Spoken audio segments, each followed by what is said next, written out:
Continuamos con ustedes, amigos y amigas de Agenda Económica.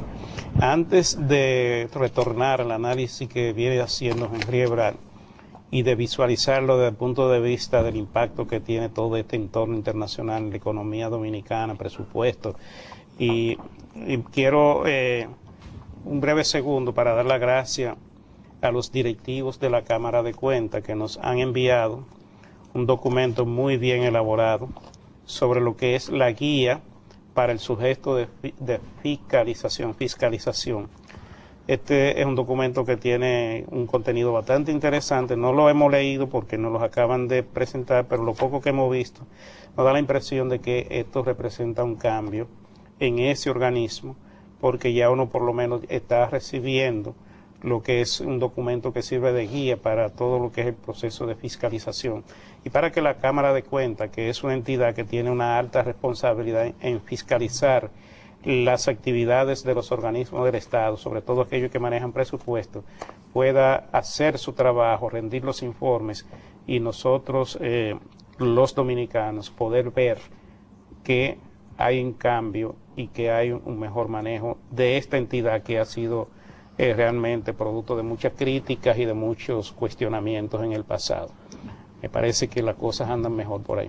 De hecho, Luis, hay que señalar que dentro de los informes más interesantes sobre la ejecución de ingresos y gastos del Estado han sido publicados recientemente por la Cámara de Cuentas, que en su página de internet ya uno puede tener una idea muy clara de cómo 2007, 2008, 2009, cómo fue la ejecución del gasto y de los ingresos, y esperamos obviamente con mucho interés la publicación del año 2010, lo cual nos permite hacer entonces la transición con algunas cifras. Lamentablemente no vamos a poder ver la gráfica de la ejecución de las cuentas fiscales, pero es importante, un periódico del día de hoy retomó un análisis que se deriva de una publicación que acaba de hacer la Dirección General de Presupuesto. Te pueden ir a la página de internet www.digepres.gov.do para que ya se ha publicado el resultado fiscal del año. Es importante porque se muestra que el déficit fiscal terminó el año 2010 en 53.6 mil millones de pesos, o sea, 9.900 millones de pesos por encima del déficit fiscal acordado en la cuarta revisión con el Fondo Monetario Internacional. Eso es importante porque es una data que queríamos tener claro. No coincide quizás exactamente con lo planteado por el presidente Fernández en su discurso de rendición de cuenta del mes de febrero. Bueno, quizás todavía no haya salido el informe, yo no sé, y yo no voy a entrar en esas consideraciones. ¿Por qué hubo un sobregiro de 9.900 millones de pesos? Creo que es mucho más interesante hablar de eso. Importante ver que apenas 0.9 mil millones de pesos se debe a la caída de los ingresos. Realmente se logró básicamente el compromiso de los ingresos, donde hubo un sobregiro por unos 10.000 millones de pesos, es en el gasto corriente, de los cuales 2.000 millones provienen de los gastos de consumo y 8.000 millones básicamente el subsidio a la electricidad. Y se corrigió un poquito esto con un menor pago de intereses de la deuda, cerca de 1.000 millones de pesos, básicamente por el tipo de cambio fue más bajo de lo proyectado. Eso es lo que nos explica ese déficit adicional por 9.900 millones de pesos, y yo creo que es una de las razones por las cuales la revisión del acuerdo con el fondo sigue en Washington, porque obviamente tiene una implicación sobre qué va a pasar en el año 2011. Y con esto, el tema del financiamiento del presupuesto 2011. Vamos a ver si podemos poner esta primera gráfica, que para financiar el resultado del Estado en el 2011 hay que conseguir 97.000 millones de pesos, que si ponemos las estrellitas equivale a cerca de 2.500 millones de dólares.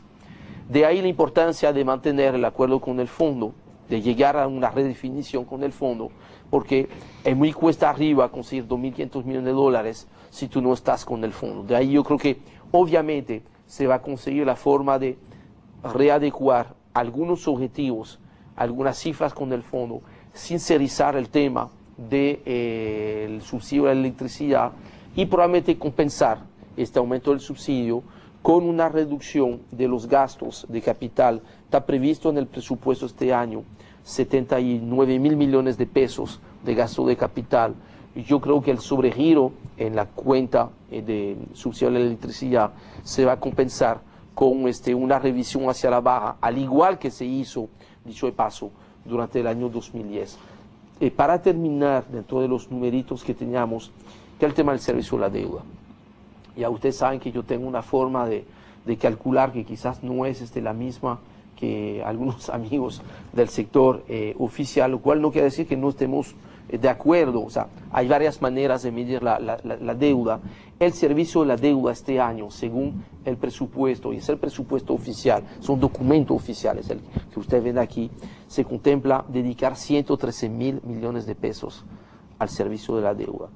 Es una suma considerable porque el presupuesto de la educación se lleva apenas 49.000 millones de pesos. ¿Y cuánto se contempla? Eso es, el servicio de la deuda incluye amortización y pago de intereses. ¿Cómo no? Entonces, Sí, de esto por hay... desembolso de nuevos préstamos, ¿cuánto se contempla? Sí, mira, o sea, básicamente tú estás hablando de que tú necesitas buscar 97.000 millones de pesos de nuevo financiamiento, a los cuales tú tendrías que reducir 63.000 millones de pesos de amortización de préstamo, lo cual quiere decir que el endeudamiento adicional sería la diferencia, 34.000 millones de pesos, o sea, que sería unos 900 millones de dólares, sería el incremento de endeudamiento. En cuanto al servicio de la deuda, y terminamos con esta gráfica, vamos a poner todas las estrellas, señor director, el porcentaje de la deuda que estaba por debajo del 30% hasta el 2008, ya para el presupuesto del 2011 supera el 40%, que son las últimas estrellas, señor director, y ya hay una más, 40%, esto es el nivel que está contemplado en el año 2011, pero eso está asumiendo que se pueda cumplir el fuerte incremento de los ingresos, un poquito más de un 15%, 13%, de todos los ingresos. Mucho va a depender qué va a pasar con el fondo, qué va a pasar con el petróleo, y obviamente vamos a tener que seguir analizando qué pasa en esta interesante discusión en Washington entre las autoridades y el Fondo Monetario Internacional. Es claro aquí que hay que renegociar el fondo, el acuerdo, las metas del acuerdo con el fondo de aquí en adelante, porque de lo contrario nos estaríamos metiendo en una camisa de 11 varas y no podríamos cumplir, y entonces eso pudiera dar una mala señal. Y yo creo que con estos situaciones que se están dando, con los precios del petróleo y de otras materias primas, yo no creo que habría que darle muchas explicaciones al fondo para poder tener su anuencia en el sentido de revisar esa meta, porque todo está claro. Si tú programas un petróleo a un 85 y lo estás ya a principio de año, ya está por más de $100 el barril, entonces ya aquí hay un problema que hay que tomarlo en consideración. Y entonces, si se da la tendencia que tú estabas explicando, Henry, en el sentido de que pudiéramos estar en la misma, desarrollándose la misma situación del año 2008, donde los precios llegaron hasta $147 el barril antes de mediados de año, entonces tendríamos que tomar mucho eso en consideración, porque las razones están ahí y lo que hay que hacer es ser racionales en estas negociaciones y pelear, porque el fondo tiene que comprender también que lo que no se puede y no se puede forzar. Hay muy buenos negociadores en el equipo dominicano. Bien, amigos, muchísimas gracias por habernos acompañado. Esperamos que hoy día todos estos números que le hemos presentado a ustedes les hayan servido un poco para entender el panorama económico nacional. Es realmente una situación que lo que nosotros tenemos que hacer como dominicanos es irle dando seguimiento paso a paso y exigiendo a las autoridades que se tomen las medidas correctivas del lugar en términos preventivos para evitar que se puedan desarrollar efectos que luego sean difíciles de manejar en la economía nacional. Nos vemos en el próximo programa.